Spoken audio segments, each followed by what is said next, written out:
Okay, so the Heisman finalists were announced tonight, and I want to recap that, talk about those finalists, how we got here, and all that's coming up after the bumper. Don't be cornering me.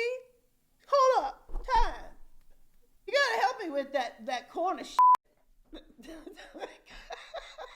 What's up, kid folk? It's RJ Young. I am not on a step mill. Consider hitting the like and subscribe button because I upload a video every single day. It's always college football related, sports related. We have a good time. Today, I want to recap the top 10 vote getters, which is a new thing that the Heisman Trust decided to do, and the 4 finalists headed into the Heisman Trophy presentation that is going to happen, just after New Year's Six Bowl and whatnot. But look, first of all, let me acknowledge Merry Christmas to y'all. And for those of y'all that do not celebrate Christmas, Happy Kwanzaa.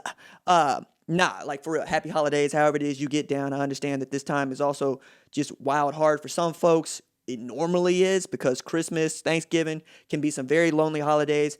And I also, as a person who battles depression, want to encourage y'all to reach out to your people, reach out to your folks, let them know that you love them, that they're okay, and that this life is worth living. I understand where you've been. Wasn't that long ago that I was doing this show for a very small group of people that were really instrumental in helping me get to where, this channel is going to. I think by the time we upload this video, we're going to be at 60,000 subscribers, which is stupid and awesome, like stupidly awesome.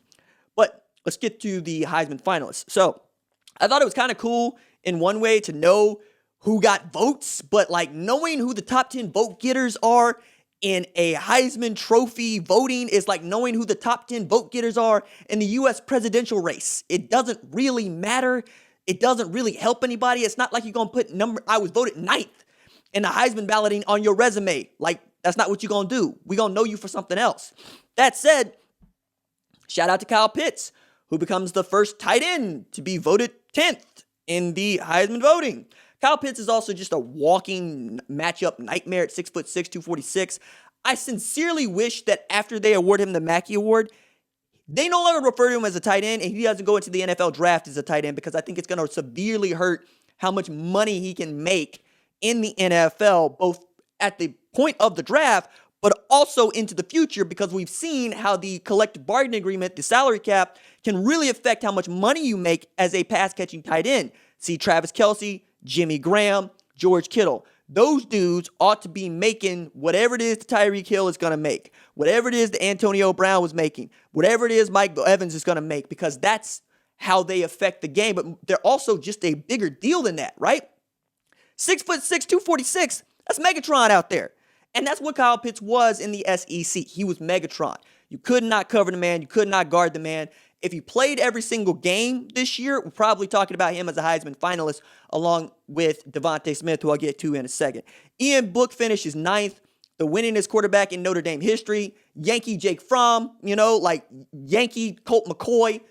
Really great quarterback as a redshirt senior. I'm excited to see if he can actually muster a good game against this Alabama defense that is susceptible to the pass. And if you get Ian Book out in a rollout, you got an opportunity to make some good things happen. I'm interested to see how he goes into the NFL draft, where he gets drafted, what he looks like in workouts, because he's an intriguing prospect to me. I'll be interested to hear what other NFL scouts and personnel have to say.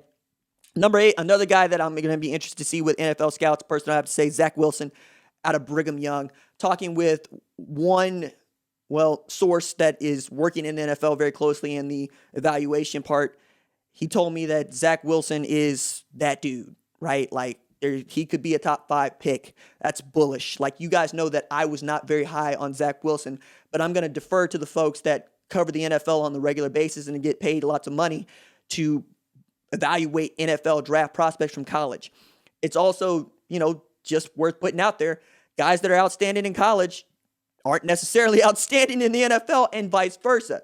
Think of Todd Blackledge at Penn State, who led Penn State to its first season where they threw for more yardage than they rushed for, was a top 10 pick in the NFL draft. I think he was 2nd overall, but it was also the draft of the quarterback, like Jim Kelly, John Elway, and others ended up getting taken in that draft, and Todd Blackledge ends up not having a great career with the Chiefs, and still is really a great analyst when we get him on television broadcast. Justin Fields at number 7, 6 games, one Big Ten Offensive Player of the Year. Outstanding quarterback, still the quarterback that I would take first overall. He can do everything you want him to do. I think he sees the field very well. He can read it left to right. He doesn't read one side of the field or another, or it doesn't have to. He can make calls at the line of scrimmage. You have players that want to follow him in the battle. 7 is about fine for what he was doing this year. If he doesn't throw any interceptions, we're probably talking about him the way we're talking about Trevor Lawrence, who I'll get to in a second.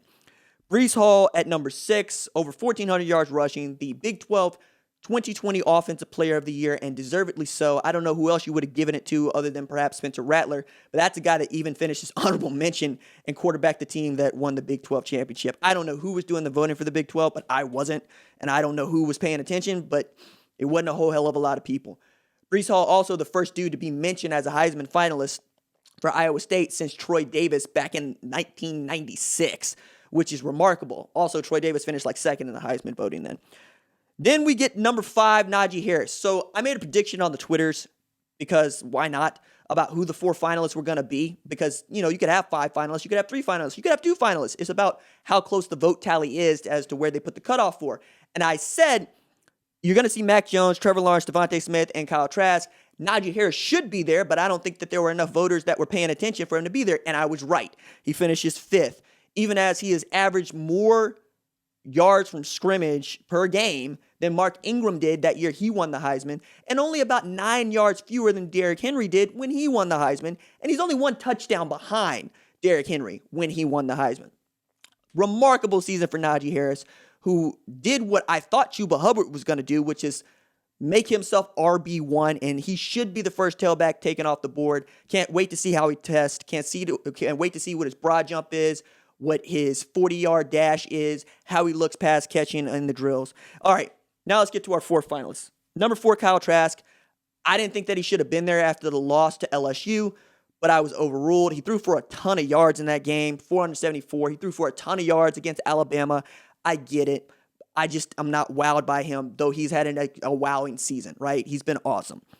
Number 3, DeVonta Smith. That's the guy that I think ought to win this thing. He affects the game more than any other player not named a quarterback. He can beat you in punt return, kick return, and at wideout. Florida built its entire defense around stopping him.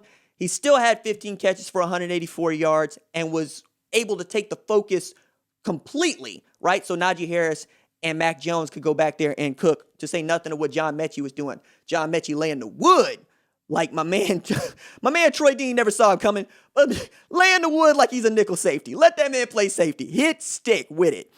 And then we got Trevor Lawrence at number 2. I don't necessarily disagree with this. I don't agree with it. I think that he was fine.